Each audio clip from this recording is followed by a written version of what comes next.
Morning Glory with Barry Upton and friends. Come on, get up, get out, and get moving. Come on, get up, get out, and let's do it. Come on, get up, get out, and start grooving. Juggling around to the sound of music.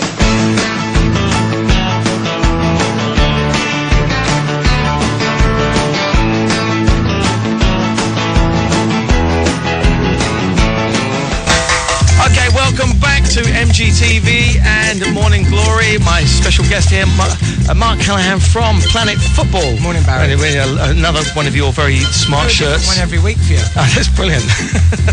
Now, Premiership this weekend is on, and it's had a break because of the international break. Yeah. So they're going to be all keyed up and ready to go and make the mark again. Yeah, I think no injuries from the England camp, so everyone's back and on duty this weekend. Obviously, the big game is what the Thais call the Red War. I only found that out yesterday. Right. Liverpool, Manchester United. Yeah. At Anfield. Yeah. The reason it's so big is because they have got a big rivalry, haven't they? They have, yeah, absolutely. Massive rivalry. It runs for years and years and years, and Man United obviously rubbed their noses in it last year, winning 19 titles, so they've gone the record for winning the most titles in the UK. But I think this game's an interesting one because Man United seem to be falling away a little bit from the high-paced start they made. The performances looked a little bit slack against Norwich. Yeah. They've had a few injuries as well, which I think's upset the apple cart, because, to be honest with you, when I first saw them, I thought this team this year, particularly bringing all the youngsters in, might not be as strong as last year, but they started so well and they played some fantastic football. Yeah. And Liverpool, they've had that blip losing to Tottenham. Yeah. Which they played horrifically. I think everyone will agree with that. It was awful. And they've got themselves back together again. Yeah. They're at home, fully fit. Bellamy, Suarez, Gerrard now available to play. I don't think he'll start. So it'll be an interesting one. Do you think one. Gerrard will start this time? No, I don't think he will start. He's not going to. No, from what I'm reading, that he's not 100% match fit, but he'll be on the bench. Yeah. Whether Dalglish decides to play him from the start or not, depending on the tactics that he deploys on the day. But I think he'll bring Gerrard on. Interestingly enough, Liverpool's statistics over the last 2 or 3 years is that when they've been behind in big games, bring on a midfielder and a striker near enough at the same time within minutes of each other. Wow. And I was reading something the other day that they've done that against when they beat Chelsea and Arsenal in the last 2 years. Just in the last 35 minutes, bring on an attacking midfielder or someone that can go at something, i.e. Gerrard, if that was to be him.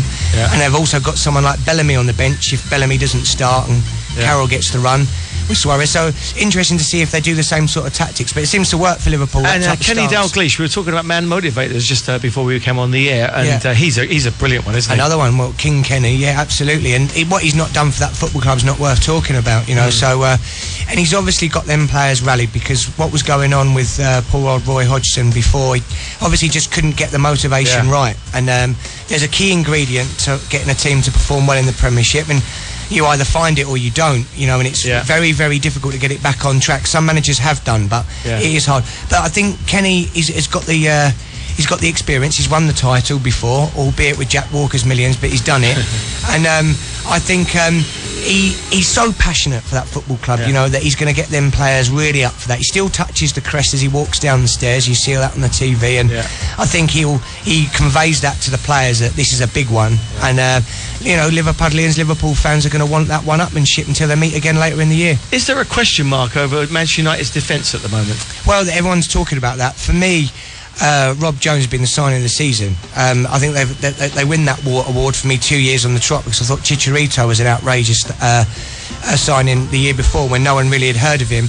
Rob Jones, without a doubt, for me, should be starting for England, should be starting for Man United. What they're talking about at the moment is that the Vidic-Ferdinand partnership is falling apart. There's not the same chemistry there between them. No doubts that Vidic is still a very good player. I was going to say, I'm sure Ferdinand maybe isn't the same player that he is, but he's still a very good player. What they're saying is that although Jones is deployed in a full-back position, maybe that he could partner up with Vidic, and that's the future, or Smalling, Vidic and Jones in the back.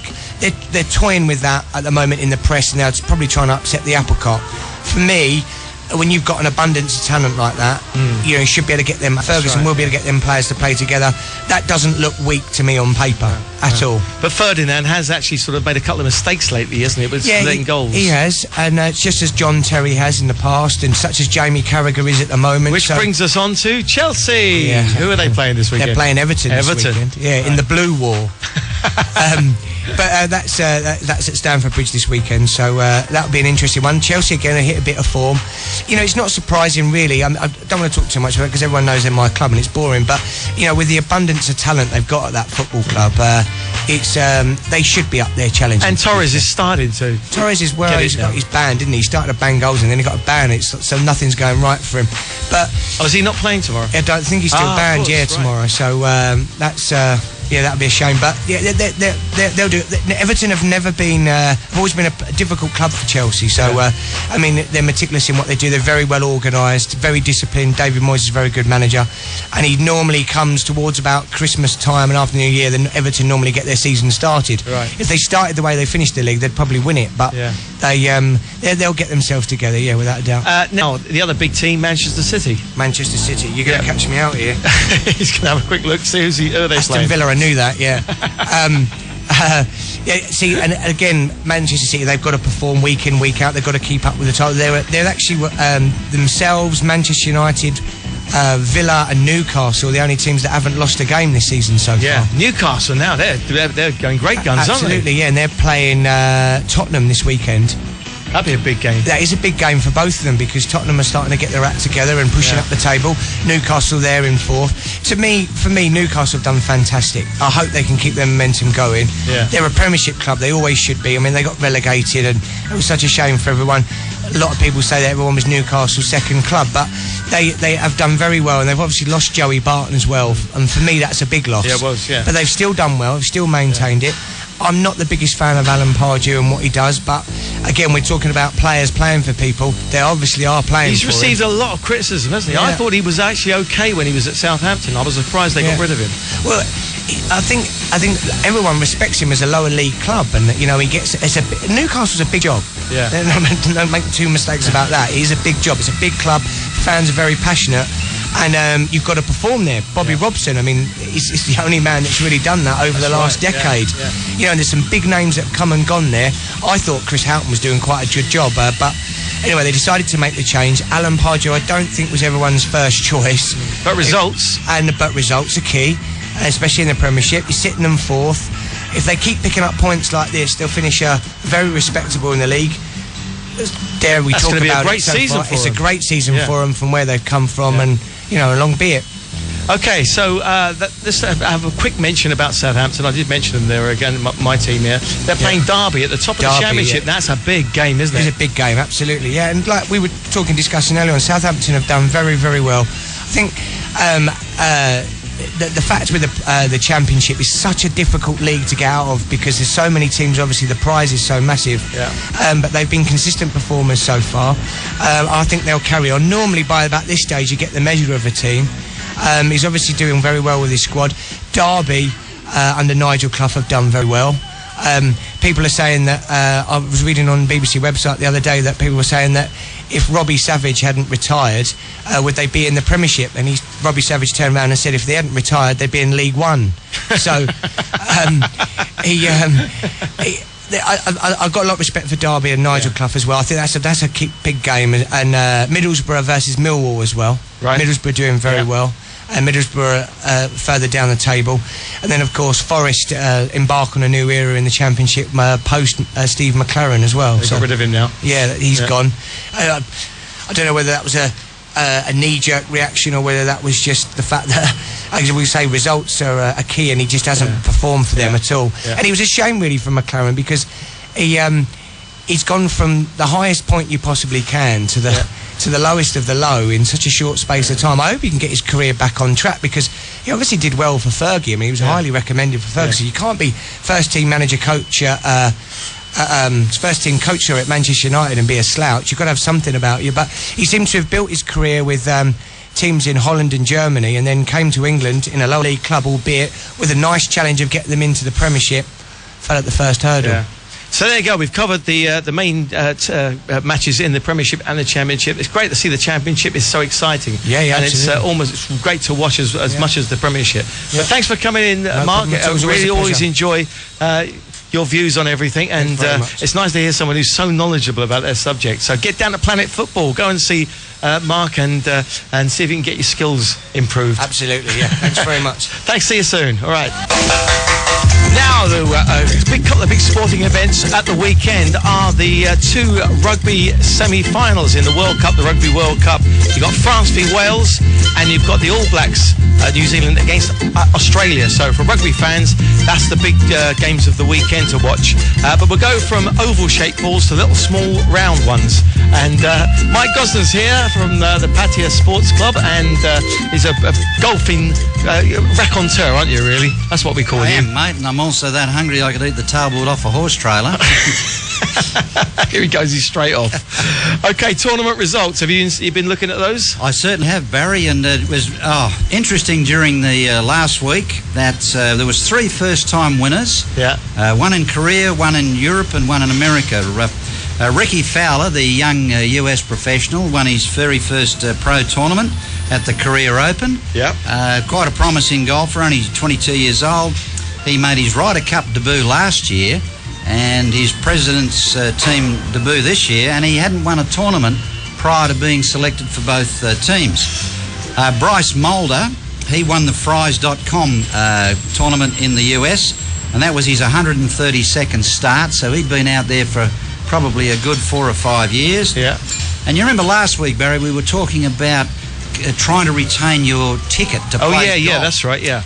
Well, this was sensational. Lee Slattery, an English guy, he won the Madrid Masters, and this was his 138th start in a European event.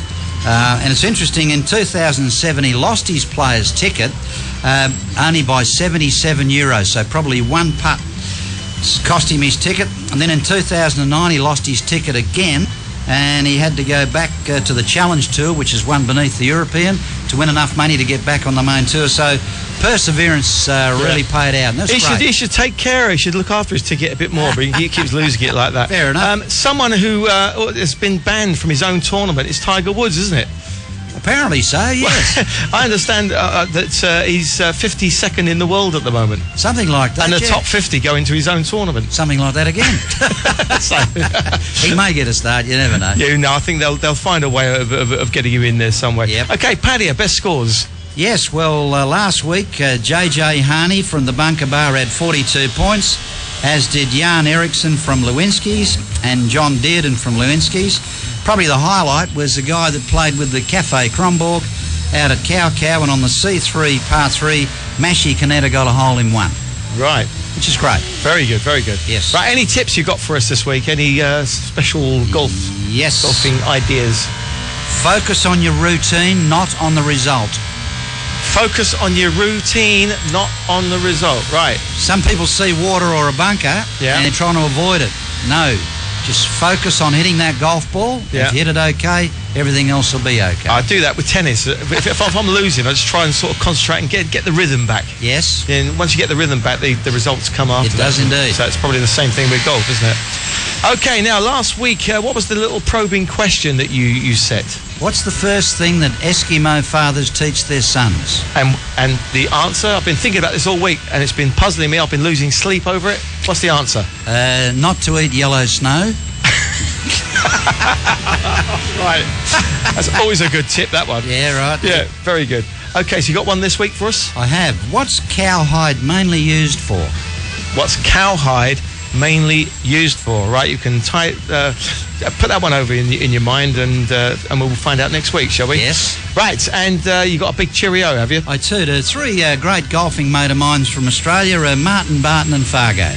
Jeez, that was close, wasn't it, eh? Very good, very close. Thanks a lot for coming in again. Fantastic. Okay, Barry, Always a pleasure. joy to have you with us here Thanks, on mate. Morning Glory. Well, what a great week it's been, and a fantastic show today. Thanks to Mike Gosden, thanks to Mark Callahan, and also to Rose as well. We'll see you next week for lots more fun and frolics and great guests. Bye-bye. Have a great weekend.